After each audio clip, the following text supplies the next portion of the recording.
Hey friends, welcome back to my garden. My name is Laura and I am growing as much food as I can for my family in our backyard in BC, Canada. I am doing monthly garden tours this year to show you the process of the garden. Last month included a lot of planning, a lot of building, a lot of seeding. This month I have all of my garden beds in place. I have built all the structures that I'm going to build and there are plants already coming up. I'm going to show you what has already germinated. I'll show you my seedlings. If that sounds like a good time, stay tuned. In the back here you can see I have a lot of wild violets in my lawn. Wild violets are really great for our native pollinators, especially in these early months when there aren't a lot of other blooms.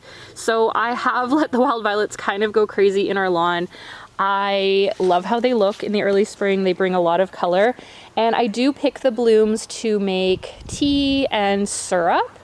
I actually pick most of my blooms in the front yard because in the backyard my dogs run wild and I don't really want them to do their business on blooms that I'm going to make tea out of. My garlic has gotten a lot bigger since my last video. I don't harvest my garlic until July or August, so it still has a long way to go, but it is doing really well so far. I have planted my leeks in here. I don't think I'll see any sprouts for a little while, but I do have the space, so I decided to just start them by direct seeding. A lot of people start their leeks indoors as seedlings. I forgot to do that. This is my first time growing leeks, so we'll see. I'm hoping that the direct seed route works out. This is some new infrastructure in the garden. This is my new cattle panel trellis. My husband built it. It was my idea, but he built it for me. And the first crop I'm growing along here are snap peas, and they are coming up already. My plan with this arch trellis is to grow snap peas first in the cooler weather, and then probably in a couple of months I am going to plant warmer weather crops along here, some cucumbers and squash, so that those can start to fill in this panel and can kind of take over once the snap peas stop producing once it gets really hot. Our summers are really hot and dry, so I can only grow cooler weather crops in April and May and sometimes a little bit into June. After that it just gets so hot that they fizzle out and die right away. But in our family we really love snap peas. The boys like to just come out and eat them fresh off the vines, so I think having a little archway trellis is a really good idea. It's gonna look really pretty. I love the blooms on snap peas, so I am very excited that they have taken off. They're doing really well. This bed does not have a ton going on just yet. I have planted in nasturtiums and calendula, I'm not sure how to pronounce that, but I have planted seeds for that all along here to keep certain pests out. But we also eat nasturtiums in our salads, and I hope to make some salves or something out of the calendula. This is my first year growing that as well. So the seeds haven't sprouted yet, but they are in there. I think they will come up really soon. There is some type of shoot right there. We'll see if it's a weed or not. Over here, the parsley is still producing. We've eaten maybe 2 salads with parsley. That's why it's so tiny still. But the parsley I planted a few years ago and it just keeps coming back every year, which is wonderful. We eat a lot of parsley. And over here, these little purplish green plants are agastache or licorice mint. And agastache tastes and smells exactly like licorice and mint. So it's really good in tea or iced tea or just throwing into salads. The main reason I grow agastache though is because the pollinators absolutely love the blooms. I have seen bees almost taking a nap in the blooms of agastache, so I love to have it everywhere in my garden. It smells great, it looks great, and I love having bees everywhere. I talked about these pots last time. I did plant clematis in here last year and I didn't think anything would come up, but this is coming up right now. So I'm hoping that this is clematis. I'm not 100% sure. I have also put in some sweet pea seeds, hoping that that will also fill in this trellis that we put on the fence last year if the clematis doesn't come up. If the clematis does come up, we will just have clematis and sweet peas. This is just a raspberry plant that's trying to poke through. I have actually been keeping these pots covered because I heard that sweet peas prefer to germinate in the dark. Although right now I'm just thinking maybe that is keeping the clematis from coming up because it's so dark. I don't know. Anyway, I took the board off because it rained yesterday and I wanted the pots to get some rain.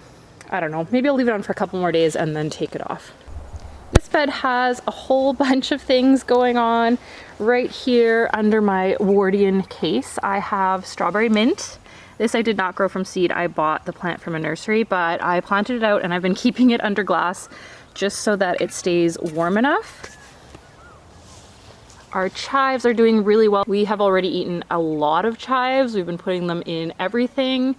So they haven't had a chance to bloom yet, but I'm sure they'll be fine. My southern wood plant is coming back really healthy. Southern wood smells and tastes exactly like cola. So I make a syrup from this as well, along with mint and a few other herbs. As far as I know, it doesn't have any medicinal value. It just tastes good. It's a nice, refreshing drink.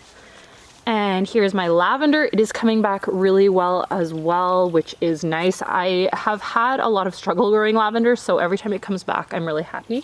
And over here I have green onions. So these green onions I planted last year. They're just coming up, but I have planted in a whole bunch of more scallion seeds.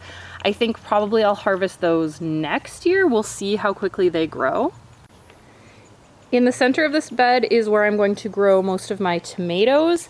But we can see some sunflower volunteers. I have moved those over here. They were growing all over this bed. And right here, there's another one coming up. Sunflowers self-seed like crazy. If you grow sunflowers once, you will have sunflowers for life.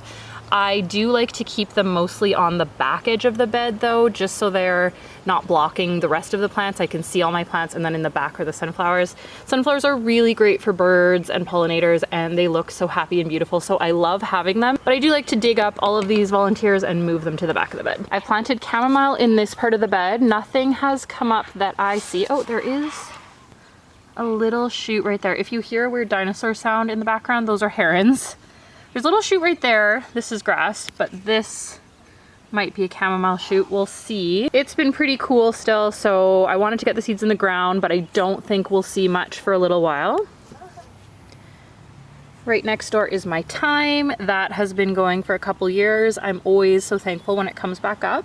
This is an old aquarium that I used to use as a terrarium for some indoor plants. I decided to use it as sort of a mini cold frame for some more delicate plants as they acclimatize to the outdoors and as we are still having cool weather. So back there are my rosemary ARP seedlings that I purchased from the nursery.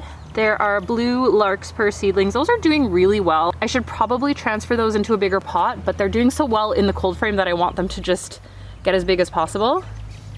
And then my oregano. So I wanted to get the oregano in the ground just so it can produce as much as possible this year because I use a lot of oregano in my cooking. Here is my perennial mint. There is always tons of mint in the garden. I have planted it in a pot so that it doesn't take over this entire garden bed.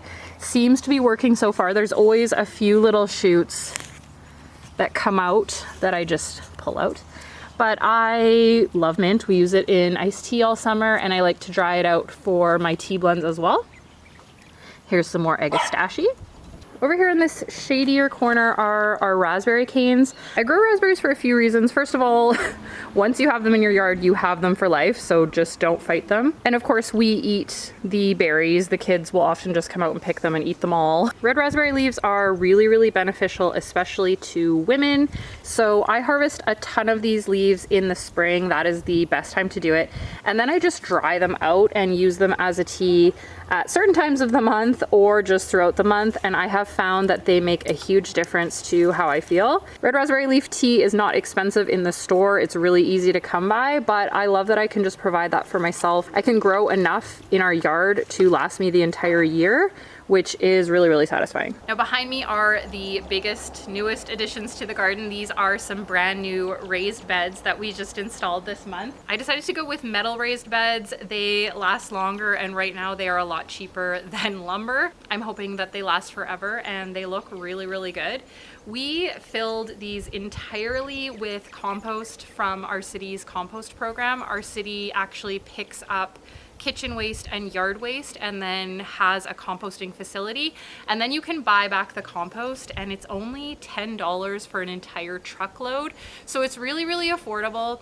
I decided not to mix anything in with my compost. Those are pure compost. I know this is a controversial choice. I know a lot of people will say do not grow in direct compost, but I decided to experiment. It's a lot cheaper to grow in direct compost. It's also, in my situation, a lot better for the environment environment, I would have to go buy soil to mix in. I don't have a ton of soil in our yard that we can just use. So I would have to go buy soil that came from, I don't know where, to mix in with the compost. So for my situation, this made a lot more sense. We will see how well the plants do. I have never grown anything in 100% compost. I've always mixed soil in, but it was just so much easier to use 100% compost that I decided to just risk it all and go for it.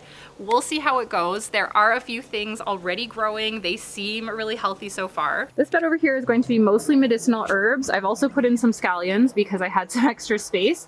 I have planted marshmallow seeds here, borage, which is starting to come up, bergamot or bergamot, and feverfew. Now in this bed, this is going to be sort of the salad bed, and we have a lot of things coming up already.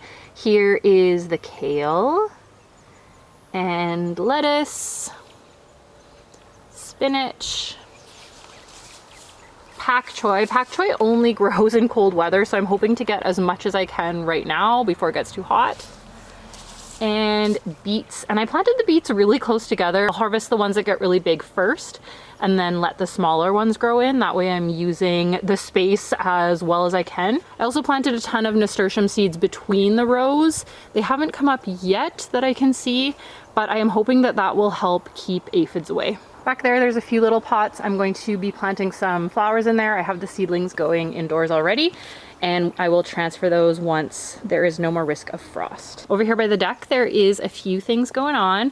We have a rose bush, we have some hyacinths. The grapes are starting to recover. They're starting to grow in. I talked about this last time, but we decided to cut our grapes right to the ground. There was a mite problem. So I'm hoping that they recover well. I'm hoping that the mites have decided to move on. If not, we might be pulling the grapes out. We'll see. Strawberries are doing really well, and just some assorted flowers in here. The first tulips of the year. Here is the cherry tree, and there are tons of leaves, and there are the buds of the blooms just starting. A few of the buds have opened up, but I think this tree will probably be in full bloom in the next couple of weeks. Hummingbirds and bees adore this cherry tree. I am so excited to just see all of the hummingbirds enjoying the nectar, living their best life. And over here are our haskap bushes. They are in bloom. The blooms are really hard to see because they're kind of the same color as the leaves. And these bushes have been covered in bees lately. I guess they're just pollinating and eating and enjoying the blooms. Here are all my seedlings. My mossophylites are doing double duty this year. They were on my houseplants during the winter, and now they are on my seedlings, and they are doing a great job. Here are my loofahs. I had to put them on a little trellis. They're eager to climb. We have some habanero peppers. My eggplant have just started to sprout. I think I'm a little bit behind the game on these, but these are going to be Casper eggplants, so they're totally white. These are my tomatillos. I don't know why they're so leggy. I don't know if that's how they're supposed to be. Never grown them from seed before. I've always just bought the seedlings. Basil seedlings, again, usually I put basil seeds directly outside instead of starting them early, and I haven't had much success doing that, so hopefully this year will go a bit better. I've got lots of basil. One of these is, I actually don't know which one. One of these is those basil plants with like the massive leaves. I'm really excited about those. Lemongrass. I'm hoping to overwinter this just in the pot. Lemongrass grows below the soil like a root. So we'll see. This is my first time growing that plant. More habaneros. We like it spicy in this house. Watermelon has not sprouted in this pot, but I have another pot of watermelon. Yes. Okay, this pot is watermelon. These ones have sprouted. Maybe because they're closer to the grow light. Maybe I should adjust that.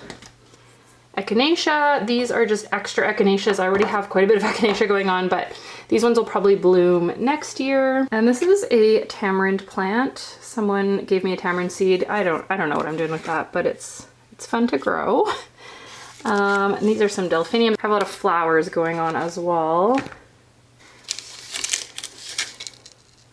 Cafe Creme foxglove, and then I have my melanochrysum in here as well. It's It's not doing the best, so it's in here because it's kind of unsightly at the moment. But anyway, these are my little seedlings. I'm so proud of them. All right, friends, that concludes April's garden tour. I am really excited to do next month's garden tour as well. There is always so much blooming and happening by May. May is also our area's last frost date, so I will be able to put all of my seedlings out then, and hopefully everything will be doing really well. I really hope you and your garden are doing amazing, and I'll see you in my next video.